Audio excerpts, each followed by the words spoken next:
Olá pessoal, hoje vamos bater um papo, como eu prometido, todas as quartas-feiras eu vou procurar gravar vídeos que venham trazer esclarecimentos sobre questões que vocês apresentam para mim.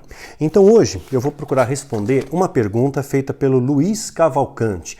E essa é uma pergunta que eu tenho recebido com bastante frequência, então eu resolvi selecioná-la, para poder compartilhar com vocês hoje, a resposta. Pelo menos a resposta aos meus olhos, tá? Pastor, se houver oportunidade e for conveniente, compartilhe o conjunto de técnicas de leitura em geral que fomenta o ofício de um escritor. O senhor poderia, por favor, fazer uma compilação do que o senhor acumulou, inspirações e leitura na prática, durante sua caminhada como leitor e que hoje permite sua performance técnica e crítica como autor, principalmente de livros e, claro, todos os outros formatos e conteúdos que hoje desfrutamos graças aos seus atributos de linguagem e dons desenvolvidos? Como se treina a atenção? O fôlego, como acontecem os tais insights? Qual medida de foco devemos almejar? E o amor à língua portuguesa? Almejar o domínio de outros idiomas? Por favor, suas dicas para a construção da base que é a leitura, para quem deseja pensar, falar e escrever bem. Grande abraço e obrigado. E tudo de bom que o Senhor compartilha conosco.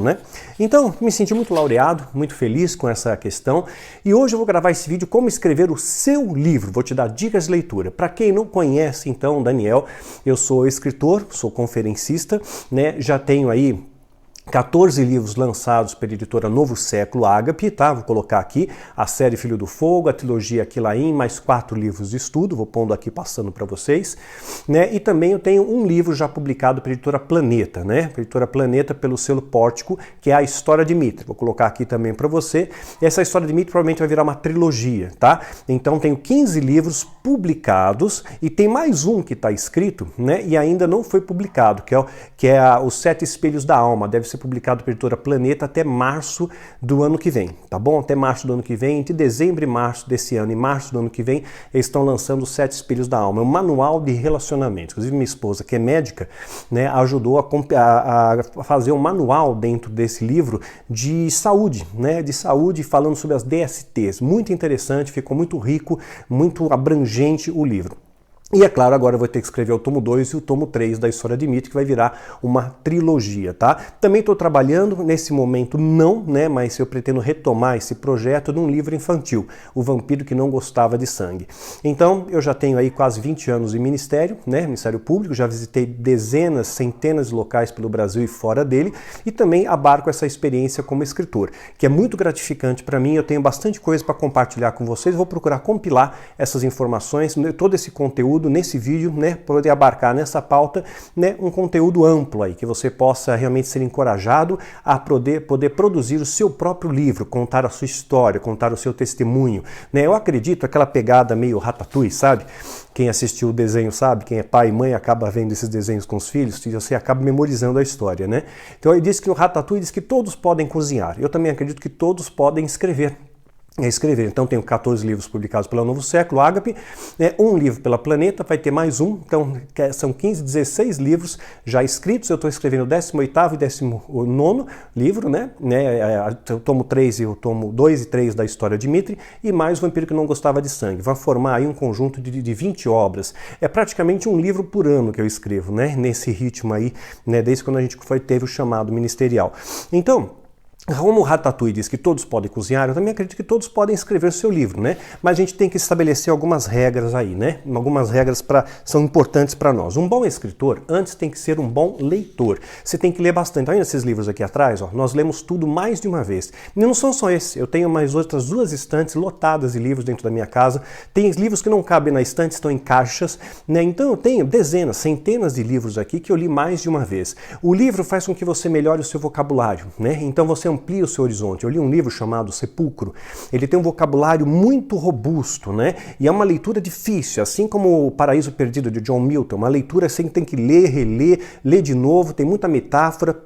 Você tem que ler bastante ali e aumenta o seu vocabulário também, né? Aumenta e enriquece o vocabulário. Então, trabalha ali. Um livro que você está lendo um livro, poxa, eu não conheço essa palavra. Digita lá, dá uma gugada, né?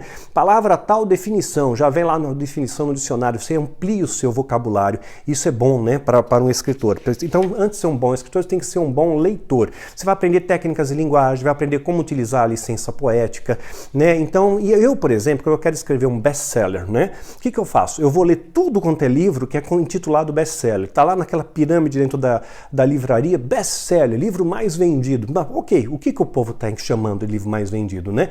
Então, para poder escrever numa linguagem que o nosso público entenda e a gente possa, inclusive, ganhar outros públicos diferentes também, né? Então, a pessoa ainda pergunta se vale a pena aprender outros idiomas. Aprender a fio, né, afinco mesmo, né, acho que não é necessário para você escrever um livro, pelo menos em português não precisa, né? Mas eu pesquiso, sim, outros idiomas. Quem leu a trilogia Aquilain, por exemplo, você vai ver que tem muitos jargões de francês e italiano. Então peguei um dicionário ali de francês, um dicionário de italiano, pegamos as palavras e aquilo ali enriqueceu o vocabulário, tornou o livro mais próximo do leitor. Pessoas até mesmo que moram na França, que moram na Itália, escreveram pra gente, fala, puxa vida, parece que realmente eu estou aqui, né, nesse local. O leitor, ele mergulha na história. Quanto mais recursos você tiver de descrever detalhes, a gente usou o Google Maps, né, para olhar tal, como é que eram as ruas, as alamedas, né? Então aquilo ali abrilhantou a história. Podemos descrever como se você estivesse no local. A gente pega o leitor e transporta ele para a história, porque o livro tem esse propósito, né? Ele tem que trazer entretenimento, tem que trazer conhecimento e tem que promover profundas reflexões. Ele tem que ser um agente transformador da sua vida, né? Então o livro, ele te enriquece. Então procuramos escrever livros que venham trazer, além do entretenimento, muito conhecimento também. Né?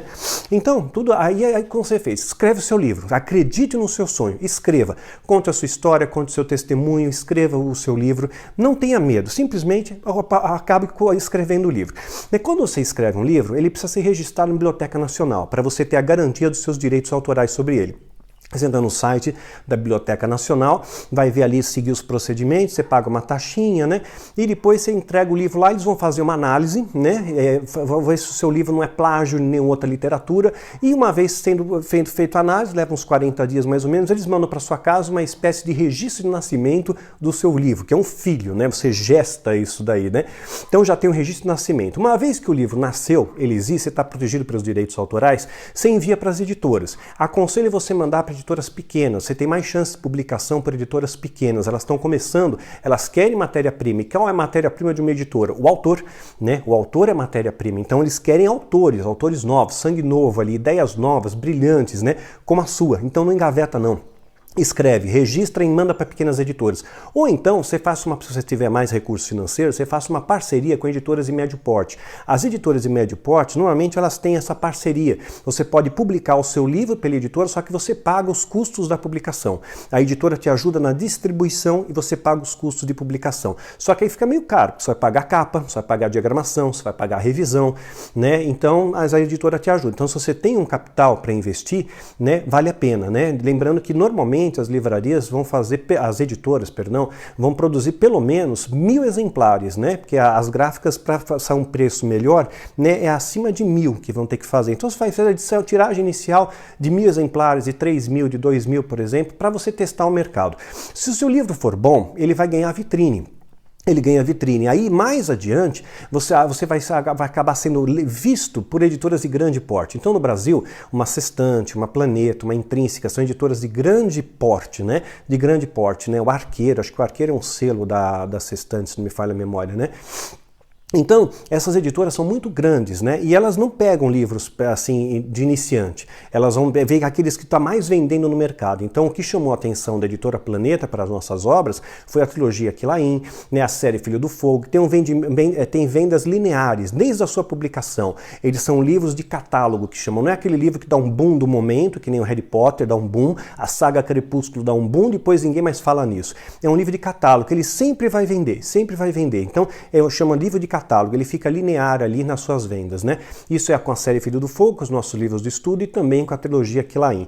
Isso chamou a atenção da editora Planeta, que me chamou para assinar um contrato com eles e produzir uma obra inédita. Foi um grande desafio para mim produzir uma coisa, eu já tinha fritado meus miolos para produzir a série Quilain, né? E aí então, ok, vamos fazer uma nova história. Busquei a fonte de Deus, busquei a capacitação do Espírito, mas tem o meu esforço pessoal também. Então cada escritor vai ter uma maneira de escrever, de elaborar os seus livros, né? Eu, por exemplo, eu prefiro estar sempre ancorado num fato real, tipo Titanic, sabe? Titanic, o navio, né? Fato, ele afundou. Pega esse fato e aí você cria a história em cima. Você pode romancear a história em cima de um fato. Eu preciso de um evento real para mim, tá? Isso é particular meu, é foro íntimo meu, né? Então eu preciso ter alguma coisa real no meu livro para poder me guiar. É uma corda guia para mim. É uma baliza que eu vou ter ali.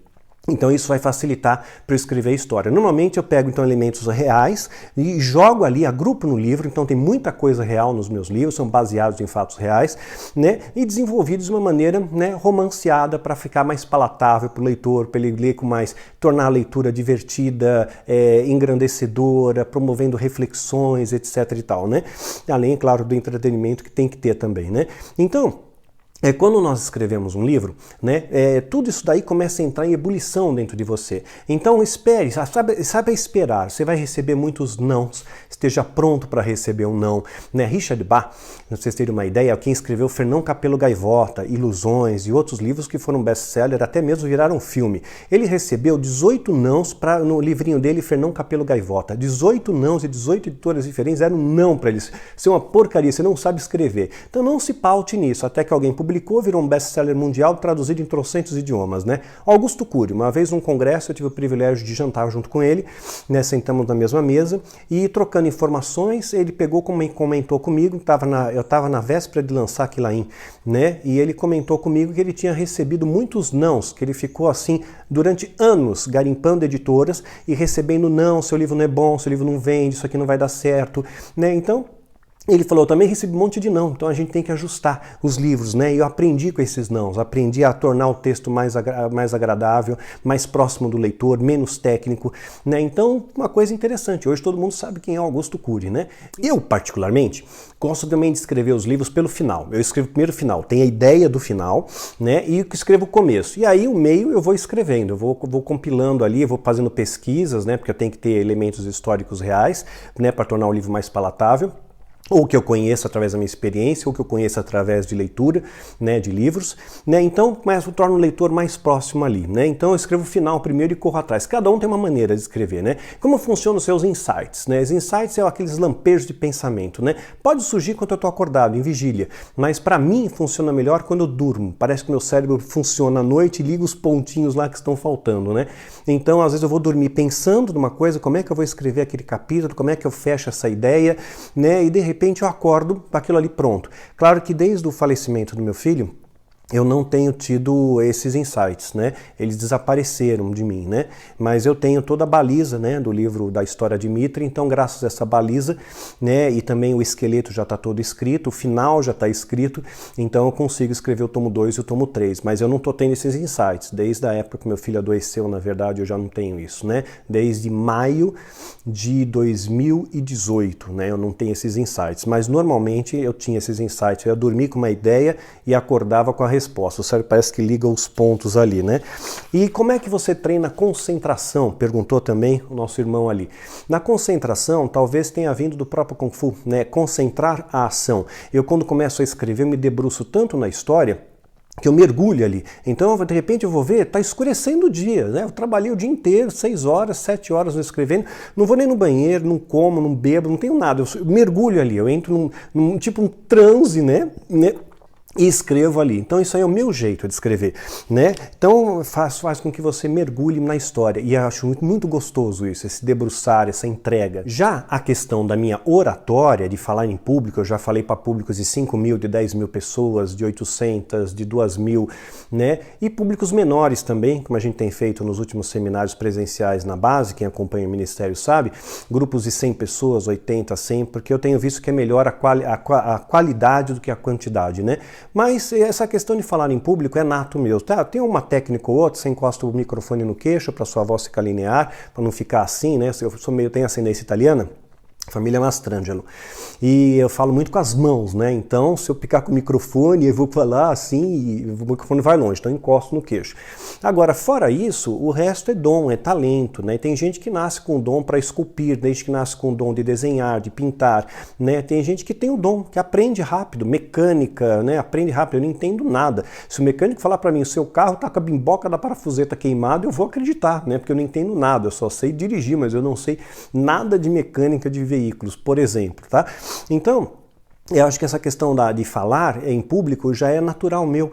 Desde a época que eu dava aulas de Kung Fu, né? Eu sou mestre em Kung Fu em 2 estilos, né? E quase terminado o terceiro, né? Então, aquilo ali fez com que eu aprendesse a falar em público. Eu tinha que explicar para os meus alunos, tinham aulas teóricas, onde fazia demonstrações públicas, apresentações, né? Sempre tinha uma plateia ali, eu estava acostumado a falar e a realizar, né, as manobras lá do Kung Fu, apresentar os Toi Chas, os Chiat-Zas, né, com armas ou sem armas, né? Então, aquilo ali foi desenvolvendo cada vez mais a minha fluidez, né, para falar em público, né? Então isso é um dom, se você nasce com esse dom, então não tem jeito, né? Tem gente que tem o dom para cantar, né? Não precisa de nada, né? A pessoa simplesmente canta, toca, né? Então são dons. Eu não tenho dom para tocar, eu toco só campainha, apito, né? Essas coisas, sino, isso eu toco, né? Agora fora isso, meu irmão, minha irmã, não toco nada, né? Sou um desastre, não sei cantar também, sou uma catástrofe cantando, embora quem assistiu o vídeo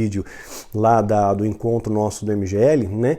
Tentei ali dar uma palhinha da minha habilidade de cantor, mas não ficou muito legal, né? Então é melhor cada um na sua área, né? Então para escrever eu sou melhor. Então essa questão de falar em público é um dom, isso aí é Deus que dá, é Deus que capacita, é claro que Deus ele pode lhe capacitar sim, né? E uma coisa eu posso dizer para vocês, quando falar em público, torna um assunto leve, né? Torna a coisa mais suave. Tem que ser sério quando tem que ser sério, mas é legal você brincar, você ter essa criança interior viva dentro de você. O dia que essa criança morrer, você é sepultado em vida, né? Então é esse o recadinho que eu tinha para você, gente. Dicas do missionário para você escrever o seu livro, tá bom? Corre atrás, é teu sonho, creia nos seus sonhos, viu? O resto Deus fará, mas tem o seu esforço pessoal diário também, tá bom? É isso, gente. Que Deus te abençoe e te guarde. Até a próxima semana. A gente vai responder mais uma pergunta de alguns de vocês aí. Até!